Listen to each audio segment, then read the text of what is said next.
Hello everybody, we are the Geeks and the Giants. I am Enzo, this is my forever co-host Jum, and we end our historical run with Mary Shelley's Frankenstein, which is now Guillermo del Toro's Frankenstein, which is the newest Netflix movie, and not that I'm complaining that it's on Netflix, but because like I have a tight budget and stuff, but like I wish it was in theaters. I wish I saw this in the big screen because it deserves it. I really wish. I say the same thing. I'm like, holy shit! I really wish this came out in theaters. Yeah. There's another Frankenstein movie coming up, right?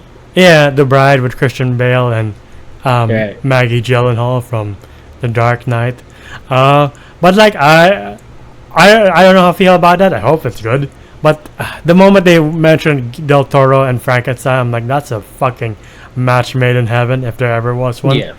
And just starting with the cast. The cast is pretty impressive. Like we got Oscar Isaac, Jacob Elordi, Mia Goth, Christoph Waltz, Charles Dance, even Lars Mikkelsen. If you're a Star Wars fan, we got Tron, Poe, and whoever here. Yeah, whoever Mia Goth is playing in the Ryan Gosling X-Wing movie. So yeah, there's that. Impressive cast, and this just shows how amazingly talented Oscar Isaac is. Because I'm just like, I can watch you forever, and I'm never going to get sick of it. All right. Like, yeah, and I think we've also forgot to mention his name is Felix Camera, and I don't know if you recognize him, but he was in a little movie called All Is Quiet in the Western Front. Oh shit, He was the German soldier. That was the main character. And I was just like, he's going at it with a full-on British accent. I could have sworn this guy was German. Right. You know, like, talent. he could have gone as like Christoph Waltz because you could hear a little bit of German in him. Yeah. But yeah, this movie starts off great. Yeah. Like, it starts off with a bang, and I love it. Yeah. Like I love the Del Toro spin. Like the sets are amazing. Like just the way the shots are presented, I'm like, yeah, this feels like a Del Toro movie. And if you know the story of Victor Frankenstein and his creature, like this is nothing new, but like it feels like a refreshing take on the source material. Because I think the last time we get anything Frankenstein related was I Zombie. Yeah, was it? Yeah, Frankenstein. I don't know why Frankenstein. I never watched it, by the way. Yeah. Apparently it was god awful, and it had Aaron Eckhart. Or Aaron Eckhart. I know, right? But yeah. I don't know if you know, but Andrew Garfield was supposed to be the creature, but he dropped out. So we got Jacob Elordi. Okay. I mean, I like Saltburn. It was good. But like, Yeah. damn. You know what? Andrew Garfield has had his time. Let Jacob Elordi take it. I don't. But I love how this movie starts, where it's just like you're in the last part. Yes, they don't mention it at the start, but like this is present time. Yeah. And you see what happens, and you see like this crew who's just stranded and trying to get to the North Pole for God knows why. Yeah. And you see them run into Victor Frankenstein after hearing an explosion from a distance. And you're like, hey, we got this weird guy who's injured. We got to get him on our ship and got to get him treated. What is that thing on the horizon? Yeah. I think it's the most violent Frankenstein movie I've ever seen. Like, I forget, like, throughout this time, I was like, yeah, Del Toro can do a mature fictional historical piece, and you see the creature just body these sailors. I'm like, holy fuck.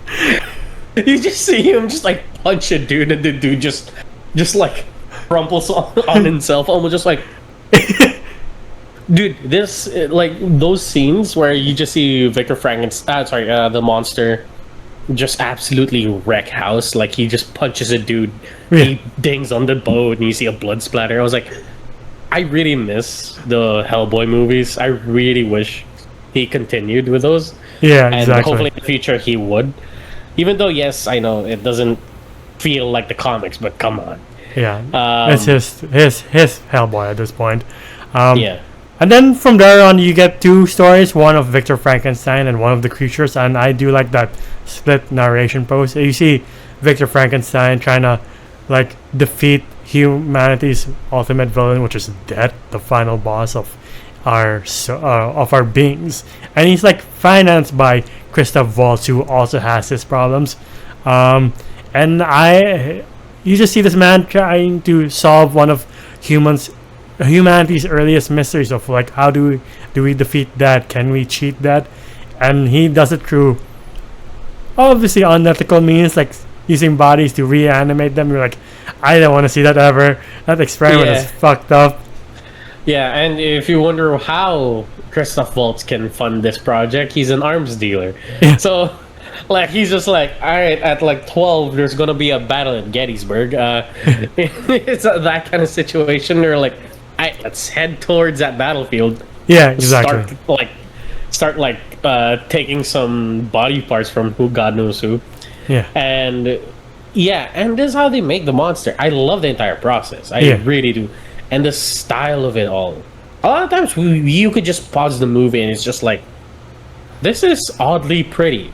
Yeah. It's disgusting. You see some like bloody floors and Oscar Isaac cutting into a human, but like you watch it and you could tell that like Del Toro's style is just like bleeding off of every wall from the set. And I'm just like, I don't know. I couldn't stop looking at it, even though it's a disgusting scene. Because there are a lot, like, if you are a bit squeamish when it comes to gore, there are some really gory parts here. Yeah. Especially when they're making the monster. But other than that, you would appreciate the set, the practical effects. You would appreciate everything that Guillermo del Toro has done. Yeah. But yeah. And like, I do like the fact that there's no cliches. It's not like the cliche of like, it's alive. You just see this man make a miracle after Christoph Waltz has this maddening death, and you're like, well, there goes Christoph Waltz. But yeah, the creature comes alive, and like, I didn't know at first. I didn't know what to feel about it at first, because I'm like, that looks a bit too clean to be Frankenstein's monster. But like, I grew into it. I was like, I dig it. I like Jacob Elordi as this creature. I digged it too. At first I thought it was like the Thing from Alien Romulus. I was like, oh no, okay, it's a bit more handsome than that. Yeah. But yeah, and not so nightmare fuel.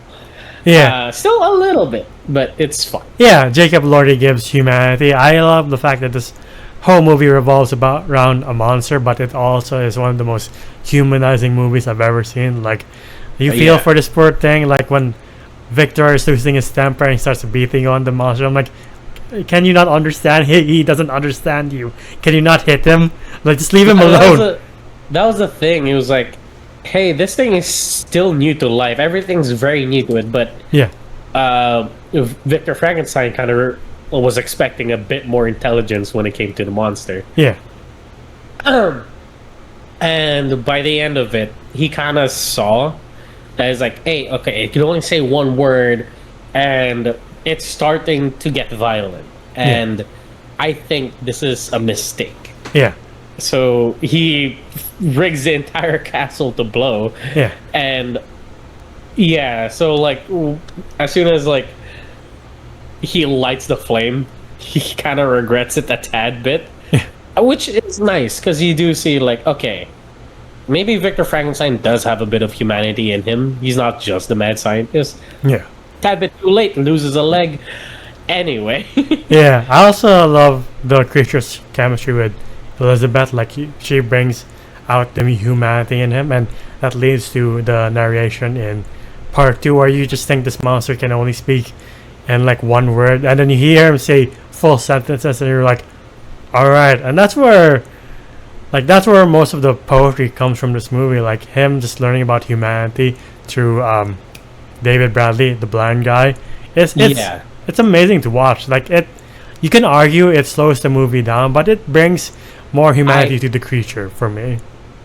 I did not feel like it slowed the movie down. I love that once the monster came into the captain's quarters, like, you told your story. Yeah. Bet.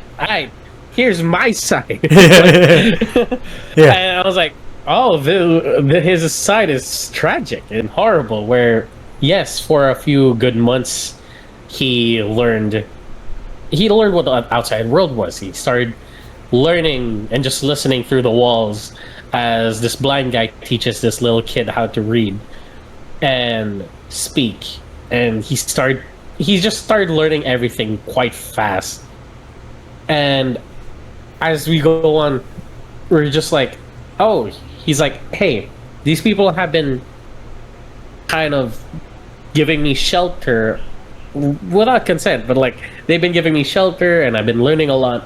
Might as well give back. Yeah. I love that whole like, oh, it's a spirit of the forest kind of deal. And even the blind guy was like a little bit suspicious, like who the hell is this? Right. And he stays while the family sells the dead sheep because of one wolf attack. Yeah.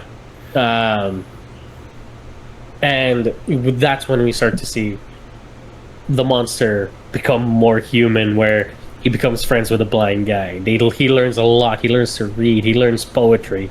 He learns philosophy. And I was just like, I'm loving this amount of character development. Yeah. That we saw a snippet at the start where you're like, how does he form full sentences when we saw he could only say Victor at the start? And here is why. And sadly, the wolves do come back and eat the old man. Yeah. The blind man. Yeah, and then you get his sense of struggle where life is a living hell for him and will always be a living hell. And the worst part is that he can't die. So he can't. Yeah. So he goes to Victor and being like, hey man, you made me so that I can't die. Can you at least give me a partner? Because if you will not indulge me in love, then I will indulge in rage. I was like, that's fucking quotable as hell. I love that. That is a good quote. I love that. Yeah. Yeah, and like I hate how Victor Frankenstein was just like, man, you just horny. Like I get you, but no, I ain't giving you the girl.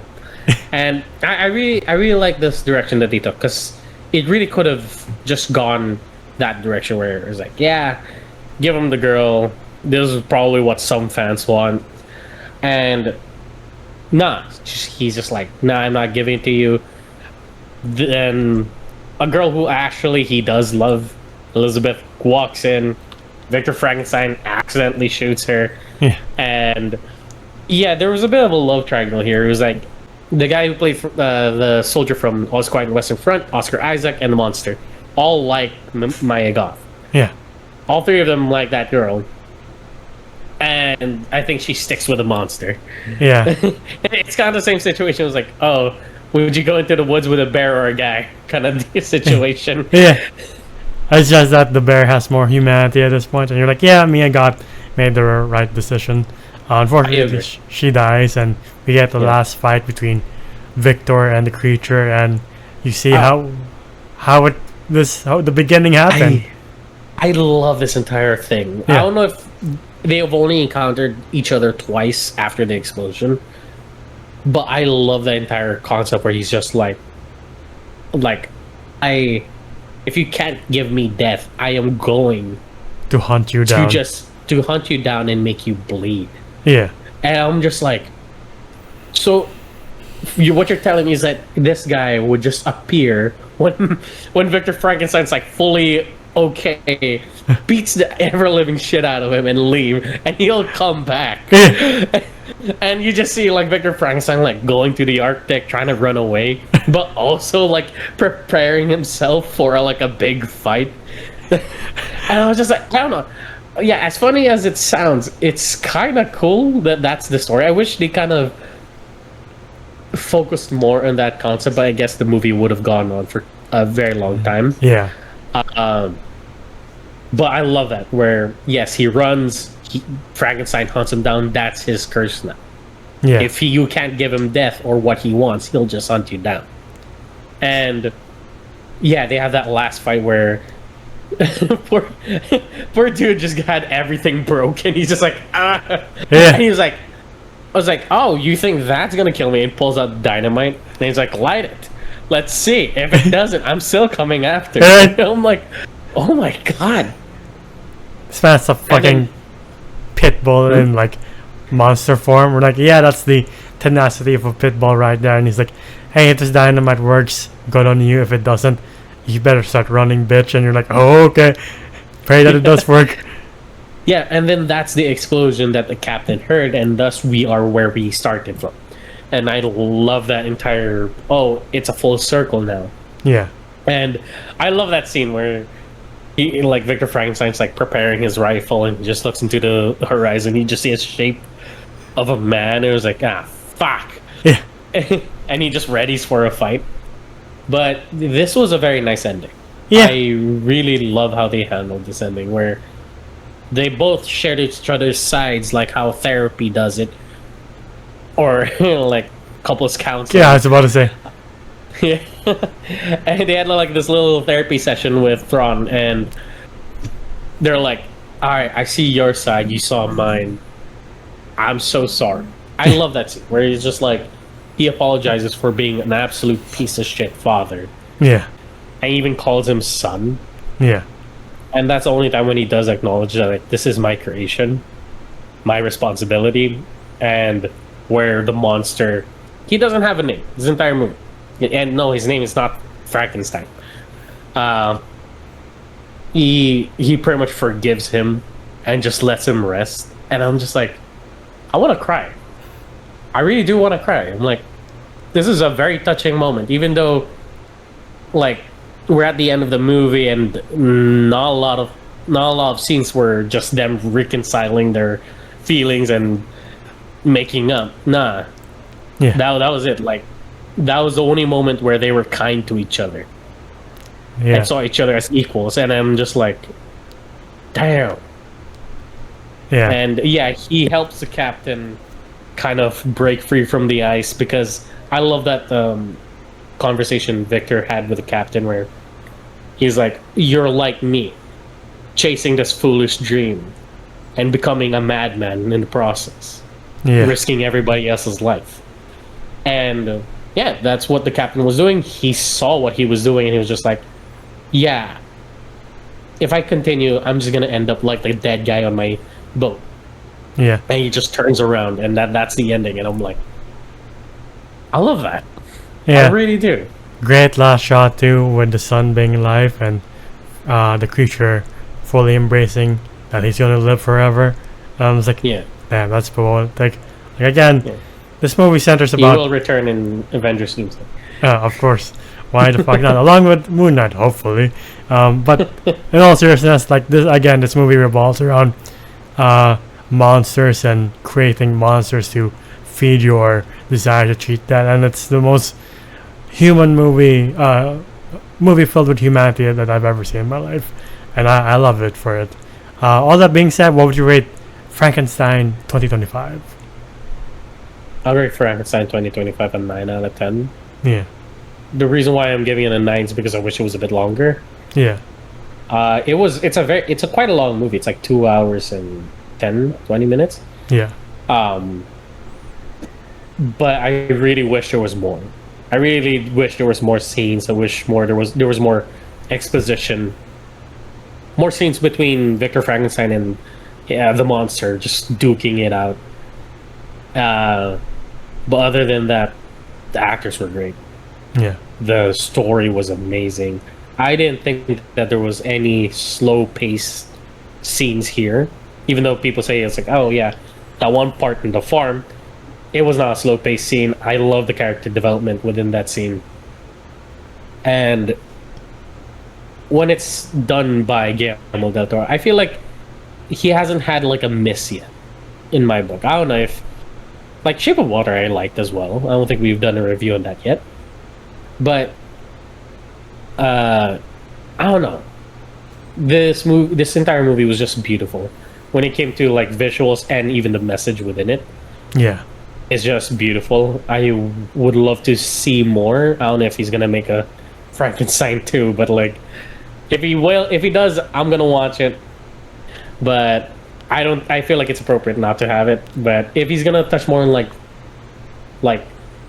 Monsters. the cryptics or like monsters, like werewolf, vampires, and like all that jazz, I would love to see it. Yeah. But Same yeah, here. it's a 9 out of 10 for me. It's a damn near perfect movie.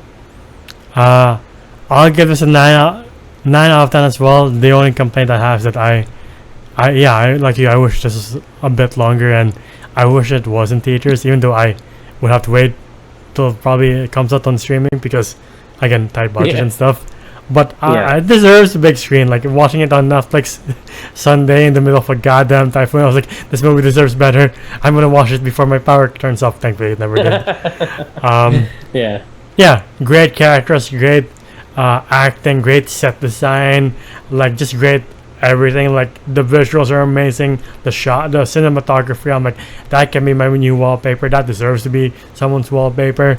And just the humanity in this movie, even though it revolves around creating a creature, is breathtaking, honestly.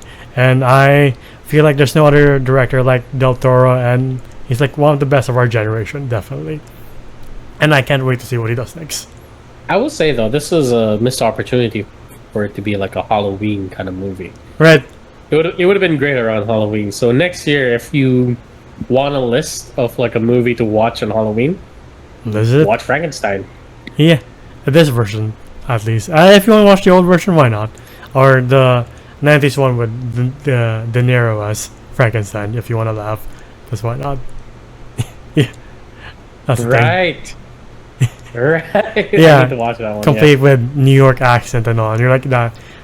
Alright, sure, whatever. Yeah. But anyway. Whatever. But yeah, that's been our video on Guillermo del Toro's Frankenstein. What do you guys think? What's your favorite classic Hollywood movie monster? Whether it be Frankenstein's monster, Dracula, or the werewolf, whatever it is, comment down below. If you like what you see here, please leave a like, subscribe, and ding the bell icon to get notified of when we upload next. We're also on Spotify and TikTok. TikTok to see your best and funniest moments, Spotify to hear us on the go. And the video just voices on TikTok and Swaffle Letterboxd. How about you? Where can I find you? You can find me at JohnJu__ on Instagram. It is my account. And until the next time, we'll see you then. Bye, everybody. Ciao.